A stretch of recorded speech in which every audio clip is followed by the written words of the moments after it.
Hello everyone, তো তোমরা দেখতেই পাচ্ছ এটা একটা শাক। কিন্তু কি শাক তোমরা অনেকেই হয়তো চেনো, তো নামটা অবশ্যই কমেন্টে জানিও এটা কি শাক।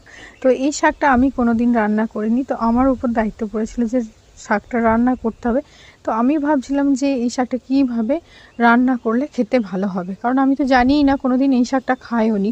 তো আমার শ্বশুরমশাই মানে বাবা নিয়ে এসছে শাকটা, বললো যে এটা সবজি বিক্রি করছে, ওখানে বিক্রি হচ্ছিল। তো বললো এটা আলুর জমিতে হয়, তো তুমি এটা রাঁধতে পারবে? আমি বললাম শাকটার নাম কি? তো বললো যে শাকটার নাম হচ্ছে বুট শাক। আমি বললাম ঠিক আছে। তো তারপরে নিজের মতো করে রান্না করতে শুরু করলাম, যেরকম নর্মালি শাক রান্না হয় আমি ঠিক সেইভাবেই রান্না করতে শুরু করেছিলাম শাকটা।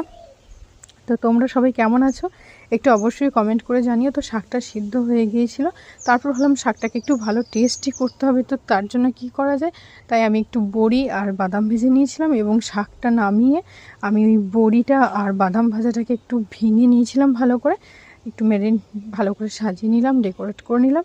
এবং শাকটা দিয়ে যখন ভাত খেয়েছিল সবাই কিন্তু বলেছিল শাকটা ভীষণ ভালো হয়েছে, খেতে বেশ ভালো লাগছে। তো এই শাকটা আবার নতুন করে করার জন্য কিন্তু বলেছে বাড়িতে যে আবার হবে একদিন শাকটা। তো চলো টাটা, কমেন্টে জানিও কেমন লাগলো, দেখা হবে পরের ভিডিওতে।